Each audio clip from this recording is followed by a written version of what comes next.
السلام علیکم خواتین حضرات، حسب حال کے ساتھ آپ کا میزبان جنید سلیم، شو میں میرے ساتھ ہے ناجیہ بیگ اور ہم سب کو بہت عزیز السلام علیکم ناظرین۔ السلام علیکم ناظرین، الیکشن کا شور و غوغا غل غپاڑے میں بدل گیا ہے، بلکہ کہیں کہیں تو تڑاک بھی نظر آئی ہے اور دھینگا مشتی کا امکان بھی۔ دھینگا مشتی کا امکان تم نے کہاں دیکھ لیا؟ جب تو تڑاک شروع ہو جاتی ہے تو اس کے بعد دھینگا مشتی ہوتی ہے۔ تو تڑاک کے بعد یہ نہیں ہوتا کہ چلو جی کھول لو کتاب، اور یہ سیاسی تو تڑاک ہے، یہ کوئی حسب حال کی تو تڑاک نہیں ہے کہ ایک بندہ ہار جائے تو وہ ہنس کے کہتا ہے ناظرین یہاں لیتے ہیں کہ چھوٹا سا بریک ہے۔ سیاسی تو تڑاک میں جو بندہ ہار جائے وہ گرمی کھا جاتا ہے، وہ پھر اٹھ کے کوئی چیز مار دیتا ہے، لڑائی شروع ہو جاتی ہے۔ اچھا، ویسے تم پوری ایمانداری سے دل پہ ہاتھ رکھ کے پچھلے الیکشنز کا جائزہ لو۔ شاباش، اب دل پہ ہاتھ بھی رکھو اور پچھلے الیکشن کا جائزہ بھی لو۔ بہت اچھا یار، خدا کے لیے کوئی ایک کام بتاؤ، میں دانشور ہوں یا مداری ہوں، اب ہاتھ رکھ کے تو جائیے لیتا ہوں۔ نہیں، ویسے میرا خیال ہے کہ اگر ہم ایمانداری سے جائزہ لیں تو ایسی کوئی مایوس کن صورتحال نہیں ہے۔ اس وقت جو انتخابی مہم جاری ہے ملک بھر میں، وہ لا اینڈ آرڈر کی سچویشن دوسری طرف، وہ الگ بات ہے، لیکن میرا خیال ہے کہ جو سیاسی شائستگی کا اگر جائزہ لیا جائے تو موجودہ جو الیکشن کیمپین ہے وہ پچھلی الیکشن کیمپین سے میرا خیال ہے کہ بری نہیں ہے، ایسی مایوس کن صورتحال نہیں ہے۔ پہلے تو تقریباً بڑے بڑے لیڈرز کے درمیان گالم گلوچ تک نوبت پہنچ جایا کرتی تھی۔ مایوسی کا اظہار ہم ضرور کر رہے ہیں کہ جناب بہت سے جو ہمارے لیڈران ہیں ان کی تقریروں کے بعض جملوں پہ، بعض سٹانس پہ ہمیں اعتراض ضرور ہے، لیکن میرا خیال ہے کہ صورتحال اتنی مایوس کن نہیں ہے۔ چلو، ابھی پروگرام شروع ہونے سے پہلے کہہ رہا تھا کہ یار یہ گفتگو ان کا ٹھیک نہیں ہے، یہ غلط رستے پہ جا رہے ہیں، اور اب پروگرام شروع ہوا ہے تو ساتھ ہی کہہ رہا کہ نہیں وہ ٹھیک ہی ہے۔ نہیں، میری بات بہت برا تھا۔ نہیں، میری بات میں نے کہا تھا کہ دونوں طرف سے یا تمام پارٹیوں کی طرف سے کوئی اکا دکا مثالیں ایسی سامنے آ رہی ہیں، اور میں تمہیں یہ بتانے کی کوشش کر رہا تھا کہ جو اظہار کا طریقہ اپنایا جا رہا ہے اپنے جذبات کے اظہار کا، وہ اس پارٹی کے جو ووٹرز ہیں یا جو ہمدرد ہیں اس پارٹی کے، ان کو بھی سوٹ نہیں کر رہا۔ میں تمہیں عمران خان صاحب کی مثال دے رہا تھا کہ یوں مطلب ہاتھ میں بیٹ پکڑ کر لہرانا اور بار بار کہنا کہ جی میں نواز شریف اور شہباز شریف کو پھینٹا لگاؤں گا۔ میری اپنی نظر میں عمران خان کا جو ایک بہت مطلب ایک شائستہ اور ڈیسنٹ قسم کا امیج ہے، بہت پڑھے لکھے ایک انسان کا، اس کو کم از کم تھوڑا سا ضرور جرک لگتا ہے۔ بالکل، ایک آکسفورڈ کا پڑا ہوا بندہ، ہالی کوالیفائڈ آدمی کہہ رہا ہوں پھنٹا لگا دوں گا، وہ ذرا معیوب لگتا ہے۔ لیکن پرابلم وہی ہے، جو ارد گرد مشیر ہوتے ہیں نا، وہ کہتے ہیں کہ خان صاحب آپ کو عوامی سٹائل اختیار کرنا چاہیے۔ اب عوامی سٹائل عمران خان صاحب وہاں پر اختیار کریں اگر جو ان کا مخاطب ہے وہ اس کلاس سے تعلق رکھتا ہو سکتا ہے یہ سٹائل بعض لوگوں کے لیے بڑا اٹریکٹیو ہو، ہاتھ میں بلہ لہرانا اور لوگوں کو پھینٹا لگانے کی دھمکی دینا، لیکن میرا خیال ہے کہ ان کی تو کلائنٹیج بھی وہ نہیں ہے۔ عمران خان کا جو جس سے مخاطب کر رہے ہیں عمران خان، جن کا ووٹ لینا ہے، وہ بھی مطلب شہری طبقہ ہے، پڑھا لکھا ووٹر ہے، میرا خیال وہ بھی خان صاحب کے، اور دوسری طرف بھی مطلب شہباز شریف صاحب بھی بعض اوقات جوش خطابت میں ایسے جملے استعمال کر رہے ہیں کہ وہ بعد میں مذاق خیز صورت اختیار کر رہے ہیں۔ ہاں، شہباز شریف نے بھی ایک جلسے میں باقاعدہ للکارا مار کے کہا او بلے باز۔ اس طرح کے الفاظ یا اس طرح کی بڑکیں جو ہیں، میرا خیال ہے یہ جمشید دستی کو سوٹ کرتی ہوں گی یا شیخ رشید کو سوٹ کرتی ہوں گی، یا چلو اپنا اور میرا کون سا دوست ہے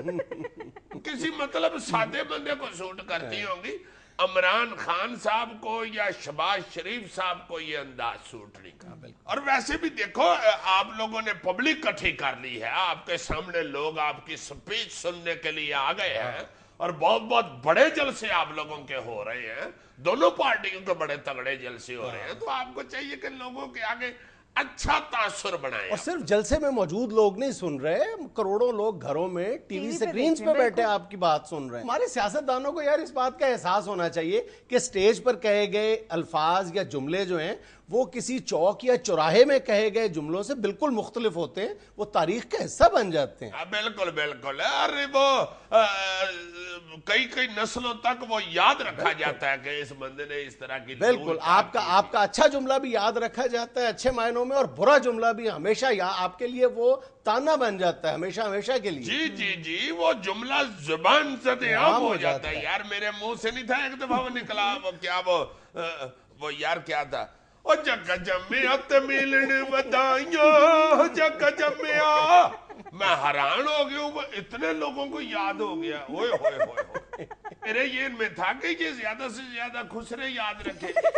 ودائیوں کی بات ہے اس میں، مگر نہیں یار چنگے پڑے رہی ہے بل لوگوں کو یاد ہے۔ سر واقعی چھوٹے چھوٹے شہروں میں بڑے بڑے سیاسی میدان لگ رہے ہیں، لیکن میرا خیال ہے کہ جلسوں کے سائز کے حوالے سے اور جوش و خروش کے حوالے سے تحریک انصاف کو نون لیگ پر میرا خیال ہے کہ ایک ایج حاصل ہے، یعنی اگر جلسے تحریک انصاف کے بڑے ہو رہے ہیں، جلسوں میں اگر تحریک انصاف آگے ہے تو جو رائے عامہ کے جائزے ہیں، جو اوپینین پولز ہیں، اس میں نواز شریف صاحب آگے ہیں۔ اچھا، اور پاکستان کی سیاسی تاریخ اٹھا کے دیکھو، میرا خیال ہے کہ جتنی انپریڈکٹیبلٹی، جتنی غیر یقینی صورتحال عمران خان کی کامیابی کے حوالے سے بڑے بڑے سیاسی مبصرین جو ہیں وہ اگر ایک سانس میں کہتے ہیں جی عمران خان تو ریس میں شامل ہی نہیں ہے،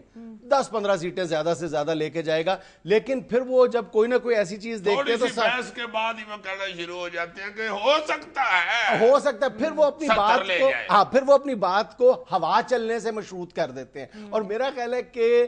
عمران خان کی ہوا کیوں نہیں چل رہی؟ میرا خیال ہے کہ ہوا چلنے میں جو سب سے بڑی رکاوٹ ہے وہی پبلک اوپینین پولز ہیں۔ میرا خیال ہے کہ جو سرویز ہیں وہ آ رہے ہیں، وہ نواز شریف کو ایڈوانٹیج دے دیتے ہیں، تو اس وقت میرا خیال ہے کہ ایک بہت ہی گم کی کیفیت ہے، کوئی بات بھی یقین سے نہیں کی جا سکتی، گم کی بھی اور قوموں کی بھی۔ لیکن میرا خیال ہے کہ ان انتخابات کے حوالے سے 2-3 باتیں پورے یقین کے ساتھ کہی جا سکتی ہیں۔ ایک یہ کہ میرا خیال ہے کہ پاکستان کی تاریخ میں اتنا زیادہ ٹرن آؤٹ کبھی نہیں ہوا ہوگا جتنا آنے والے الیکشنز میں ہوگا، سب سے زیادہ، یہ میری ذاتی رائے ہے کہ بہت زیادہ ٹرن آؤٹ ہوگا۔ اور دوسری بات یہ کہ یہ جو کہا جا رہا ہے کہ عمران خان کا ووٹر اگر نکل آیا، میرا خیال ہے کہ عمران خان کا ووٹر چارجڈ ووٹر ہے، وہ جوش و خروش سے اس دن ضرور باہر نکلے گا، لیکن جب عمران خان کا ووٹر چارجڈ ووٹر ہوگا تو نون لیگ کا جو حمایتی ہے وہ بھی گھروں میں نہیں بیٹھے گا، وہ بھی اس دن ریئیکشن میں ضرور گھر سے نکلے گا۔ اور تیسری سب سے بڑی بات یہ ہے کہ میرا خیال ہے کہ یہ جو کہا جاتا ہے، پوچھا جاتا ہے کہ جی تبدیلی آئے گی، میرا خیال ہے کہ ان انتخابات کے نتیجے میں تبدیلی، پتہ نہیں تبدیلی کس چڑیا کا نام ہے، تبدیلی آئے یا نہ آئے، انشاءاللہ تعالی بہتری ضرور آئے گی انشاءاللہ۔ اب بالکل بالکل جو بھی پارٹی اللہ پاک کرے، رحمت کرے اللہ پاک ہمارے ملک پہ آئے گی، وہ ملک کی بہتری کے لیے سوچے گی ضرور، کرے گی ضرور، چونکہ اب میڈیا اتنا وسیع ہو گیا، لوگ اتنے انوالو ہو گئے ہیں اس کام میں کہ ملک کے لیے کون اچھا کرے گا یا کیا اچھا کیا کسی نے۔ اور دوسرا یہ بھی ایک بات ہے کہ ہم اتنا کچھ گوا چکے ہیں کہ مزید گوانے کے لیے ہمارے پاس بچا ہی کچھ نہیں۔ بالکل بالکل، ویسے بھی میں نے بہت دفعہ کہا ہے لوگوں کو کہ خبردار اس دفعہ ووٹ ضرور ڈال لیں، اور تمہیں پتہ ہے یہ کہ لوگ اس لیے سنتے ہیں کہ چلو بچہ ہے یہ کر رہا ہے۔ بچہ ناظرین، یہاں میں لینا ایک چھوٹا سا وقفہ، ہمارے ساتھ رہیے گا۔ عزیزم آپ تو سیدھے بچے ہی ہو گئے۔ اور کیا کہوں کہ بزرگوں کی لوگ سنتے ہیں۔